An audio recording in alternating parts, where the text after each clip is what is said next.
السلام علیکم ورحمۃ اللہ وبرکاتہ نحمدہ ونصلی علی رسولہ الکریم اما بعد اعوذ باللہ من الشیطان الرجیم بسم اللہ الرحمن الرحیم واللہ یحب المطہرین وقال تعالی لا یمسہ الا المطہرون صدق اللہ العظیم۔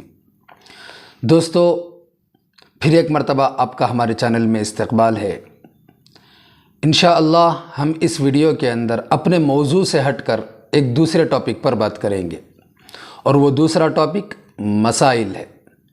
ہماری زندگی کے اندر ہم لوگوں کے لیے جو ضروری ہے وہ مسائل ہیں، کیونکہ ہر عمل کے لیے اللہ کے نبی جناب محمد الرسول اللہ صلی اللہ علیہ وسلم کا طریقہ موجود ہے، اور اس طریقے کو اپنانا یہ ہمارے لیے بے حد ضروری ہے، کیونکہ ہم اللہ کے نبی جناب محمد الرسول اللہ صلی اللہ علیہ وسلم کی امت میں سے ہیں، اور ہمارے لیے ہمارا یہ عقیدہ ہے کہ آپ صلی اللہ علیہ وسلم کے طریقوں میں ہی 100% کامیابی ہے، اور غیروں کے طریقوں میں 100% ناکامیابی ہے۔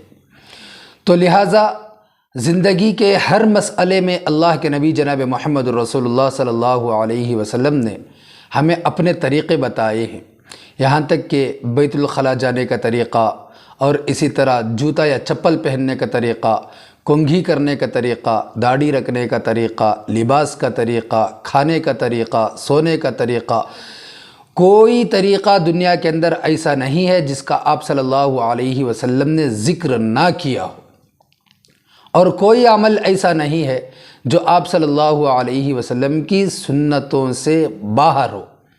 یہاں تک کہ بستر میں سونے سے لے کر، بیت الخلاء میں جانے سے لے کر، سیاست کے اندر کے احکام تک اللہ کے نبی صلی اللہ علیہ وسلم نے امت کو بتا کر گئے۔ مطلب یہ ہے کہ آپ صلی اللہ علیہ وسلم نے کسی عمل میں امت کو غیروں کا محتاج نہیں بنایا۔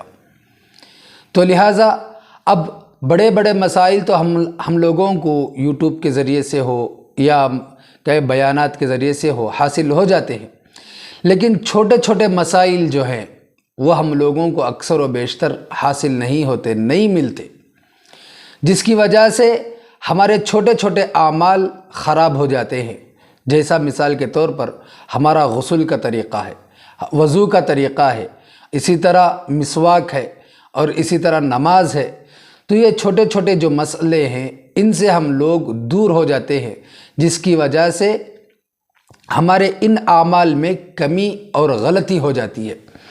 تو لہٰذا اسی صورت کو مد نظر رکھتے ہوئے، اسی صورت کو سامنے رکھتے ہوئے، ہم انشاءاللہ آج کی اس مجلس میں، آج کے اس ویڈیو کے اندر انشاءاللہ ہم غسل کے تعلق سے بات کریں گے۔ غسل یعنی پانی نہانے کا طریقہ۔ ایک طریقہ اللہ کے نبی صلی اللہ علیہ وسلم کا ہے، اور ایک طریقہ غیروں کا ہے، دوسروں کا ہے۔ تو ہمیں آپ صلی اللہ علیہ وسلم کے طریقے میں غسل کرنا، اور آپ صلی اللہ علیہ وسلم کے طریقے کے ساتھ پانی نہائیں گے تو یہ پانی نہانا بھی ہمارے لیے عبادت بن جائے گا، اور ثواب اللہ تبارک و تعالی ہمیں عطا فرمائیں گے۔ تو ہمارا جسم ہے، دوسرا روح ہے۔ جسم کی پاکی کے لیے دو چیزیں ہیں، ایک غسل ہے، دوسرا وضو ہے۔ قرآن کریم کے اندر اللہ تبارک و تعالی نے فرمایا واللہ یحب المطہرین، اللہ تعالی پاکی حاصل کرنے والوں کو، پاک رہنے والوں کو بہت زیادہ محبت کرتا ہے، پسند کرتا ہے۔ تو یہ پاکی ہمارے نماز کے لیے بھی ضروری ہے، یہ پاکی قرآن کو چھونے کے لیے بھی ضروری ہے، یہ پاکی مسجد میں آنے جانے کے لیے بھی ضروری ہے۔ تو لہٰذا پاک رہنا یہ مسلمان کے لیے فرض ہے، ہر اعتبار سے مسلمان کے لیے واجب ہے کہ مسلمان پاک اور صاف رہے۔ کبھی ایسا نہ ہو کہ مسلمان پیشاب کی پاکی نہیں لیتا، یا مسلمان جنابت کی حالت میں گھوم رہا ہو۔ یہ مسلمان کے لیے باعث اجر نہیں بلکہ باعث گناہ ہو جاتا ہے، گناہ کا باعث، گناہ کا ذریعہ اور سبب بن جاتا ہے۔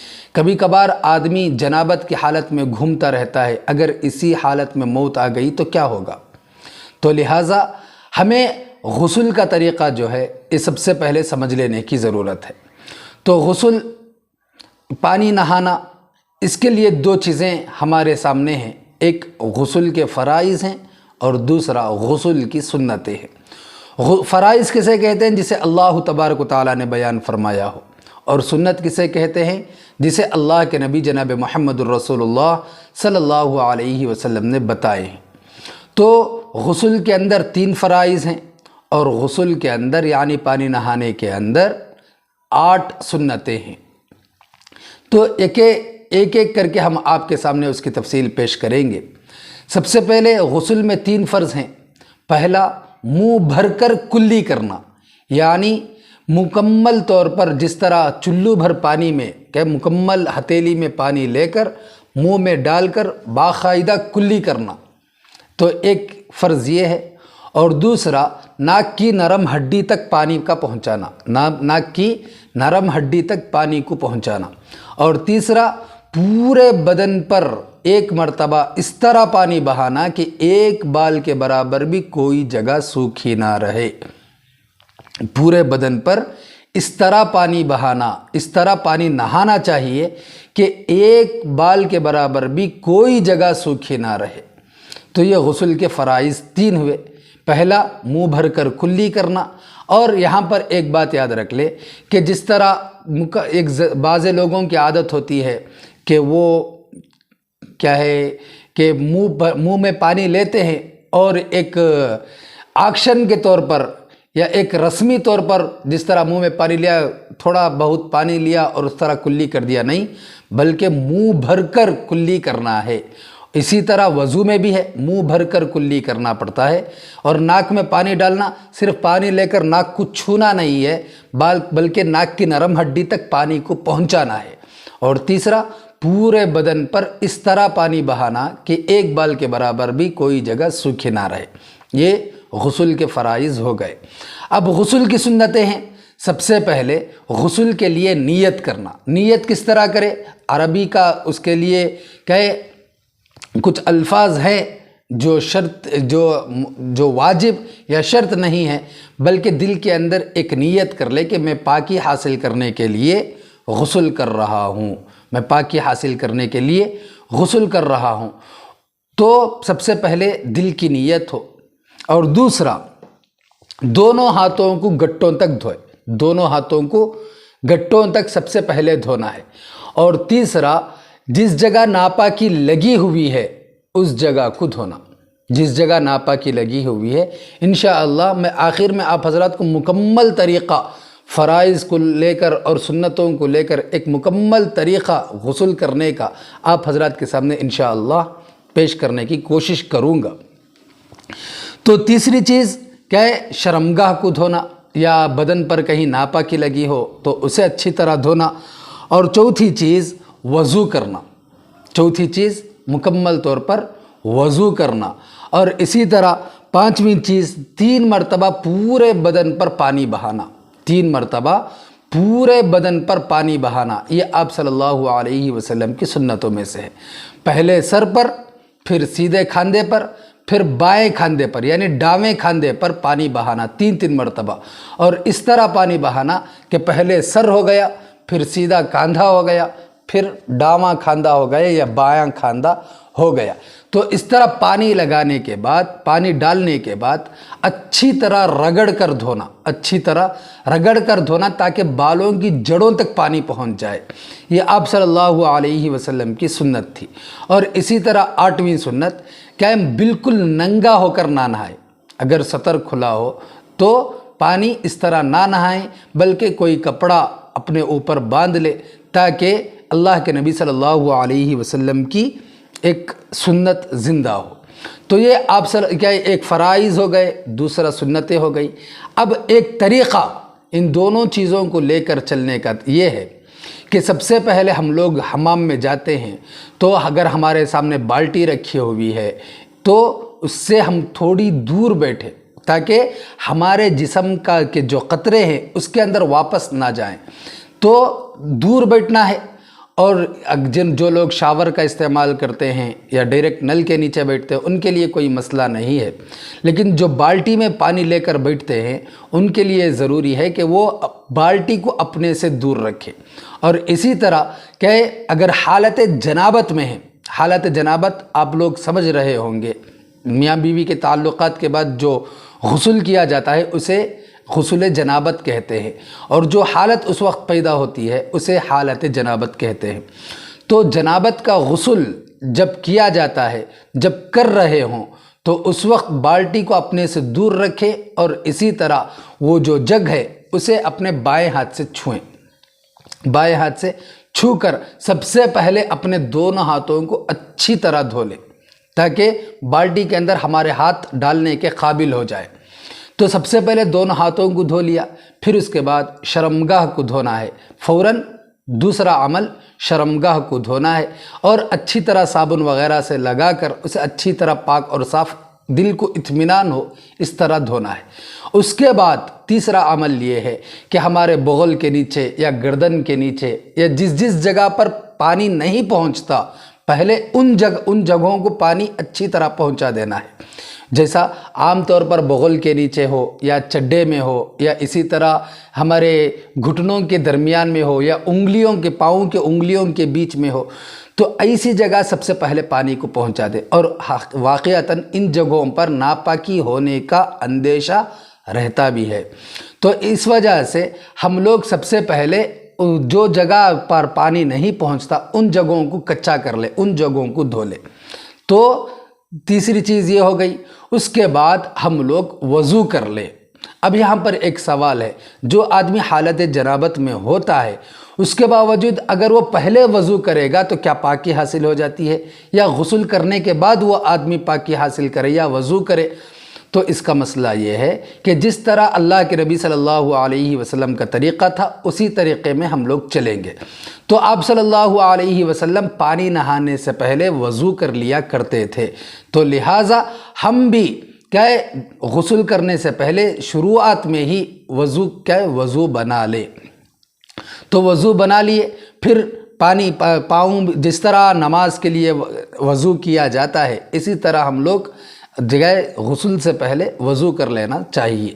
اس کے بعد 3 مرتبہ پانی بہا دیں، پہلے سر پر 3 مرتبہ، پھر دائیں کھاندے پر، پھر بائیں کھاندے پر، مکمل طور پر اطمینان ہو جائے کہ ہمارے جسم کے ہر حصے تک پانی پہنچ گیا ہے۔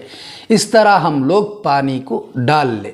اس کے بعد غسل تو یہاں پر مکمل ہو گیا، کمپلیٹ ہو گیا۔ اس کے بعد ہم جس طرح صابن سے نہاتے ہیں اس طریقے پر ہم لوگ صابن لگا کر جو طریقہ عام طور پر ہم لوگ استعمال کر رہے ہیں، پہلے ہمارا غسل ہو جائے، غسل ہونے کے بعد ہم لوگ دوسرا طریقہ جس طرح کے عام طور پر شیمپو وغیرہ لگاتے ہیں یا صابن وغیرہ لگاتے ہیں وہ بعد میں لگا لیں، پہلے غسل میں ہم لوگ کمپلیٹ کر لیں۔ یا ایسا بھی ہو سکتا ہے کہ ہم لوگ پہلے جس طرح پانی نہا رہے ہیں، پانی نہاتے نہاتے مکمل طور پر اسی نیت کے ساتھ کہ ہمارے جسم پر ایک بال بھی سوکھا نہ رہے، تو ہم لوگ جس طرح عام طور پر پانی نہایا جاتا ہے اس طریقے پر بھی اگر نہائیں گے تو انشاءاللہ ہمارا غسل ہو جائے گا۔ تو اس میں 2 باتیں ہیں، ایک ہمارا پانی جو جسم کا پانی ہے وہ پانی بالٹی کے اندر نہ گرے، یہ سب سے پہلے احتیاط کی ضرورت، کیونکہ ہم لوگ حالت جنابت میں ہوتے ہیں۔ حالت جنابت میں جو قطرے ہمارے جسم سے نکلتے ہیں، پانی کے جو قطرے ہمارے جسم سے نکلتے ہیں وہ ناپاک ہوتے ہیں، تو لہٰذا اگر یہ پانی پاک پانی کے اندر گر جائے گا تو جو پاک پانی ہے وہ بھی ناپاک ہو جائے گا۔ تو لہٰذا یہ مکمل ایک غسل کا طریقہ ہے، اس میں غسل کے فرائض آ گئے اور اسی طرح غسل کی سنتیں آ گئی، اور اسی طرح ایک مکمل غسل کرنے کا طریقہ جو شریعت کے حساب سے ہے وہ بھی الحمدللہ ہمارے سامنے آ گیا۔ اور اسی طرح ایک بات کا یہ لحاظ رکھیں کہ کھڑے ہو کر نہ نہایا جائے، کھڑے ہو کر نہ نہایا جائے بلکہ بیٹھ کر نہایا جائے، اور بالکل ننگے ہو کر نہ نہائیں۔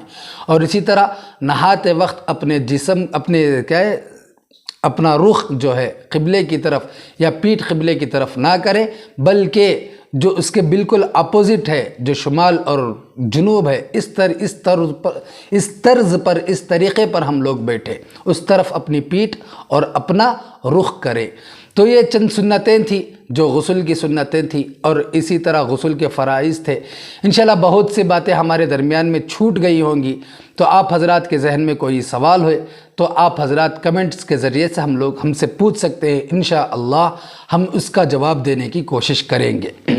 اللہ تبارک و تعالیٰ سے دعا کریں کہ اللہ تبارک و تعالیٰ ہم لوگوں کو مکمل سنتوں کے ساتھ ہماری زندگی گزارنے کی توفیق عطا فرمائے۔ السلام علیکم ورحمۃ اللہ وبرکاتہ۔